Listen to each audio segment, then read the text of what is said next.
Assalamualaikum warahmatullahi wabarakatuh. Anak-anakku semuanya, jumpa lagi dengan saya Bu Faiz, Mapel Akidah Akhlak. Hari ini kita belajar tentang materi akhlak tercela kepada Allah, yaitu riya dan nifak. Sebelum kita belajar, mari kita berdoa. Mudah-mudahan Allah mudahkan kalian dalam mempelajari suatu ilmu pengetahuan dan ilmunya bisa manfaat. Berdoa mulai. Selesai. Sebelum kita mulai belajar tentang akhlak tercela kepada Allah, maka silahkan dibaca dulu indikator pencapaian kompetensi yang harus kalian pahami di materi ini.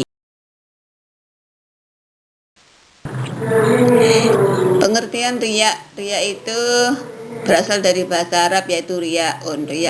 Riyaun itu bentuk masdar yang berasal dari kata ro'a yura'u, yang artinya adalah melakukan sesuatu untuk mendapat pujian orang lain. Menurut Al-Hafidz Ibnu Hajar Al-Asqalani dalam Fathul Bari berkata, riya adalah menampakkan ibadah dengan tujuan dilihat, lalu mereka memuji pelaku amalan itu. Sedangkan menurut Imam Al-Ghazali, riya itu adalah mencari kedudukan pada hati manusia dengan memperlihatkan kepada mereka hal-hal kebaikan. Ya, di kalangan umum, di kalangan kita, kalimat riya itu dalam bahasa Jawanya disebut pamer. Pamer itu artinya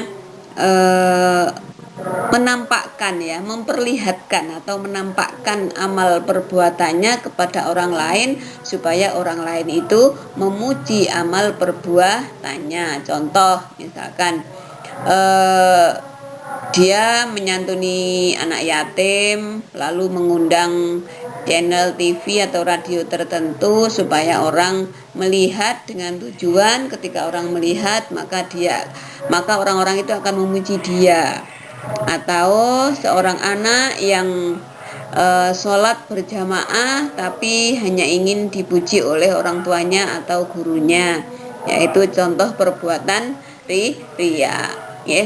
Jadi tujuan utama dari perbuatan riya ini adalah mendapatkan pujian, mendapatkan penghargaan, atau mendapatkan posisi tertentu di dalam hati manusia, ya kan? Orang yang beribadah atau melakukan amal kebaikan karena riya, karena pamer, maka diancam oleh Allah dengan neraka wel. Dan orang tersebut juga termasuk dikategorikan sebagai pendusta agama, ya kan? Coba kita lihat di Quran surat Al-Baqarah ayat 205, ya kan? Itu. Sedangkan sifat riya itu termasuk sifat syirik kecil kepada Allah. Kenapa? Karena dapat merusak dan membuat ibadah kita itu, ya kan, yang telah kita lakukan di hadapan Allah itu bisa menjadi tidak bernilai di hadapan Allah. Kenapa? Karena adanya riya, ya kan? Rasulullah sangat takut umatnya itu terkena sifat riya. Sangat takut sekali. Pernah disebutkan di dalam suatu hadis, ya, hadis riwayat Rawahul Bukhari, ya. Akhwafu ma akhafu alaikum asyirkul asgharu fasu'ila anhu qala ar-riya'u, ya. Suatu yang sangat aku takutkan yang akan menimpa kamu atau umatku ialah syirik kecil. Nabi Shallallahu Alaihi Wasallam ditanya tentang apakah yang dimaksud dengan syirik kecil, maka beliau menjawab riya, ya. Jadi walaupun syirik kecil, namun tetap tergolong perbuatan dosa kalau sering karena sering dikerjakan, karena termasuk perbuatan syirik, ya, perbuatan syirik, ya. Sikap seperti ini akan dengan mudah dimiliki oleh orang yang tidak memahami ajaran Islam dengan sempurna.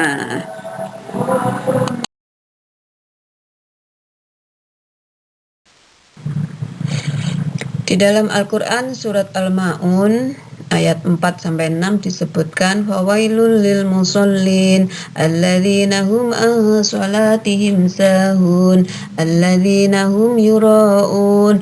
Maka kecelakaanlah bagi orang-orang yang sholat, yaitu orang-orang yang lalai dari sholatnya, orang-orang yang berbuat riya. Selanjutnya adalah macam-macam riya. Riya itu ada dua, yaitu ada riya khofi dan riya jali. Riya khofi adalah riya dalam hati.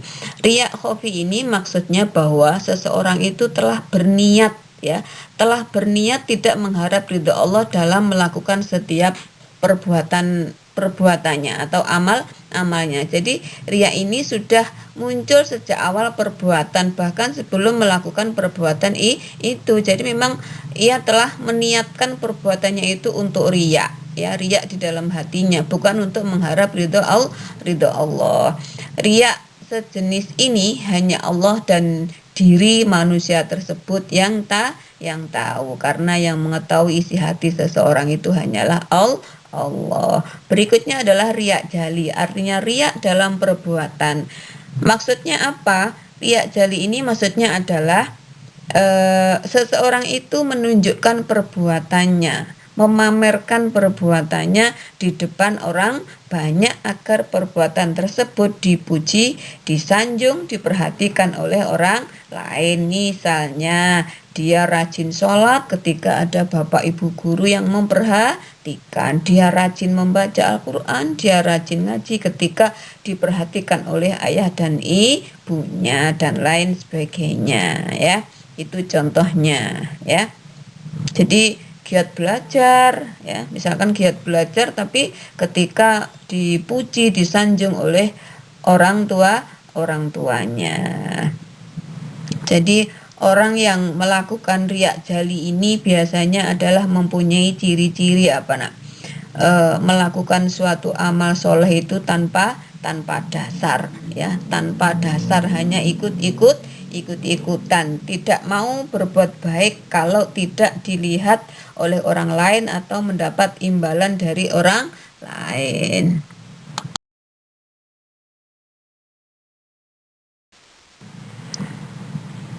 Berikutnya adalah dampak negatif riya, ya, atau akibat negatif riya itu diantaranya adalah menghapus pahala amal baik seperti dijelaskan di dalam Quran surat Al-Baqarah ayat 264 yang artinya, hai orang-orang yang beriman, janganlah kamu menghilangkan pahala sedekahmu dengan menyebut-nyebutnya dan menyakiti perasaan si penerima, seperti orang yang menafkahkan hartanya karena riya kepada manusia dan dia tidak beriman kepada Allah dan hari akhir.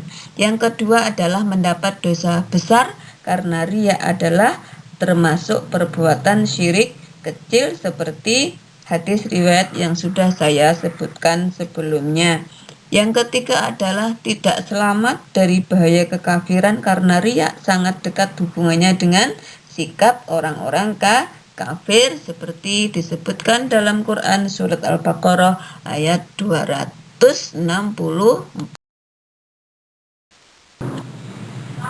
Assalamualaikum warahmatullahi wabarakatuh. Anak-anakku semuanya, jumpa lagi dengan saya Bu Faiz, Mapel Akidah Akhlak. Hari ini kita belajar tentang materi akhlak tercela kepada Allah, yaitu riya dan nifak. Sebelum kita belajar, mari kita berdoa, mudah-mudahan Allah mudahkan kalian dalam mempelajari suatu ilmu pengetahuan dan ilmunya bisa manfaat. Berdoa mulai. Selesai.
وإذا لقوا الذين آمنوا قالوا آمنا وإذا خلوا إلى شياطينهم قالوا إنا معكم إنما نحن مستهزئون. Dan apabila mereka berjumpa dengan orang-orang yang beriman, mereka mengatakan kami telah beriman. Dan bila mereka kembali kepada setan-setan mereka, mereka mengatakan sesungguhnya kami sependirian denganmu, kami hanyalah berolok-olok. Quran Surat Al-Baqarah ayat 14. Di dalam sebuah hadis ya tentang ciri-ciri orang munafik juga disebutkan ya. Hadisnya dari Abi Hurairah ya. Insyaallah an Abi Hurairah radhiyallahu anhu anin Nabi sallallahu alaihi wasallam qala ayatul munafiqi salatun idza haddatsa kadzaba wa idza wa'ada akhlafa wa idza tumina khana. Rawahul Bukhari Muslim ya. Dari Abu Hurairah radhiyallahu an, sesungguhnya Rasulullah sallallahu alaihi wasallam telah bersabda, tanda-tanda orang munafik itu ada 3 perkara. Apabila berkata dia berbohong, apabila berjanji ia mengingkari, dan apabila diberi kepercayaan dia berkhianat. Berikutnya yaitu macam-macam nifak. Macam-macam nifak itu ada 2, yaitu nifak i'tiqadi dan nifak amali.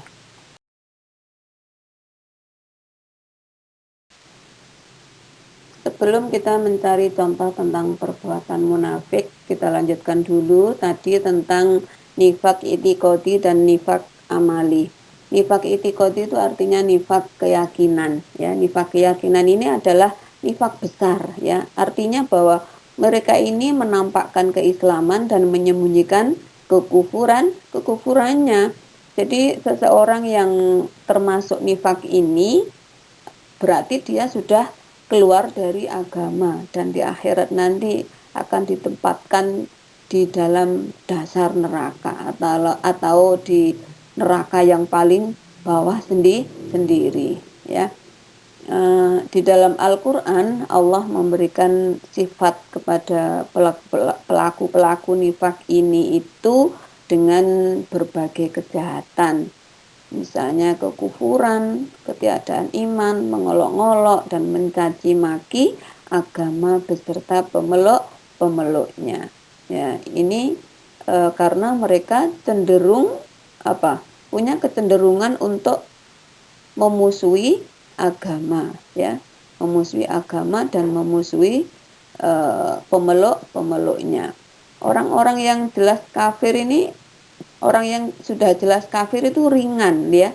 Ringan apanya? Ringan siksanya ya, karena memang sudah termasuk jelas-jelas kafirnya, karena bukan termasuk orang-orang yang munafik. Kalau orang kafir itu sudah tampak jelas sikap permusuhannya terhadap orang-orang muslim. Jadi kita sudah bisa waspada, ya kan, kita bisa waspada kepadanya.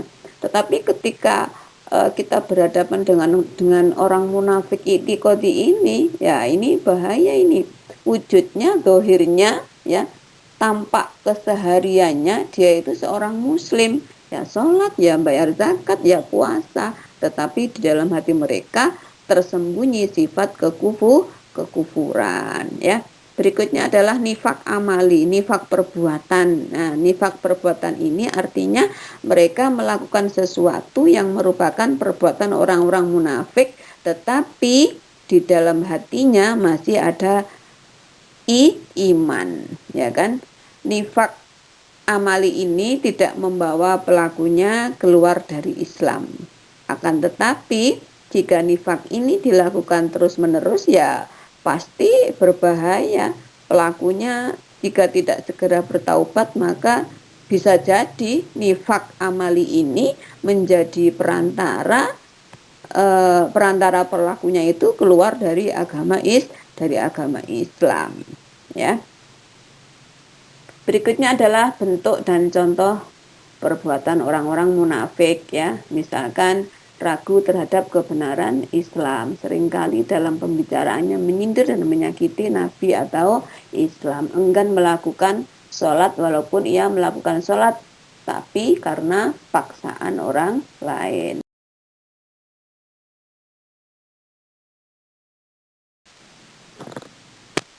Akibat buruk nifak, ya, sebagaimana akhlak tercela yang lain, nifak pun juga berakibat buruk bagi diri sendiri maupun bagi orang lain ya. Akibat buruk atau dampak negatif bagi diri sendiri itu adalah tidak disenangi dalam pergaulan sehari-hari, ya kan? Ada banyak sebetulnya, ya kan, dampak negatif. Jadi sesuatu yang tidak baik itu pasti berdampak yang tidak baik atau yang negatif kepada diri sendiri.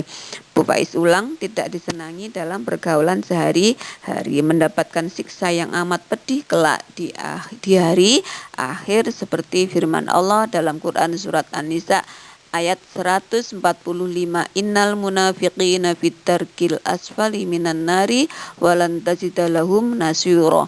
Sesungguhnya orang-orang munafik itu ditempatkan pada tingkatan yang paling bawah dari neraka, dan kamu sekali-kali tidak akan mendapat seorang penolong pun bagi mereka.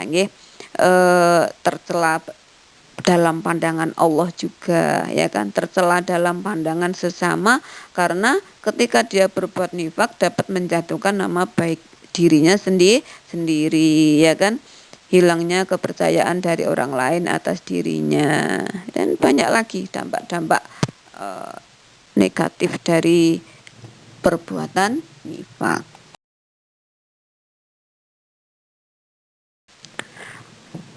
Dampak yang kedua adalah bagi orang lain. 1. Menimbulkan kekecewaan hati karena dapat merusak hubungan persahabatan yang telah terjalin baik. Apabila kekecewaan cukup berat bisa menimbulkan anarki. Yang kedua, membuka peluang munculnya fitnah karena ucapan atau perbuatannya yang tidak menentu. Yang ketiga, mencemarkan nama baik keluarga dan masyarakat sekitarnya sehingga mereka malu karenanya.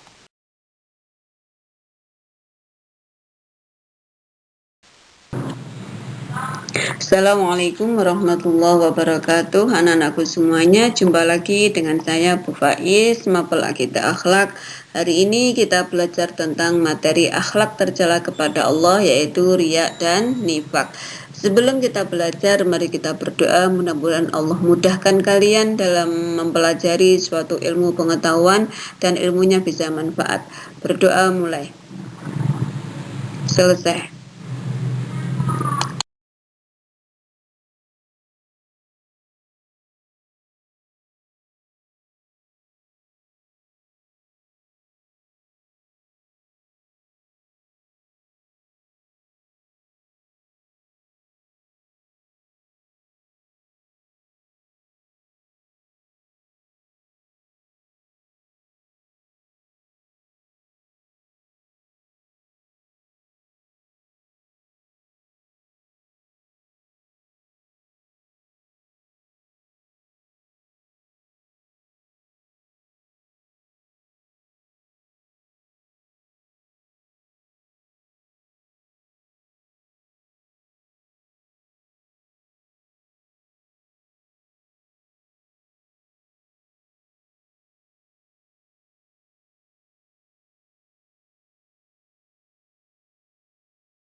Di akhir penjelasan ini ada tugas yang harus kalian kerjakan, ya.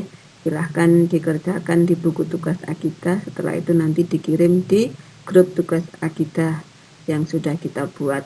Oke, demikian penjelasan dari Bu Faiz. Bu Faiz mohon maaf jika masih banyak terdapat kesalahan. Saya akhiri, semoga ilmunya manfaat. Wassalamualaikum warahmatullahi wabarakatuh.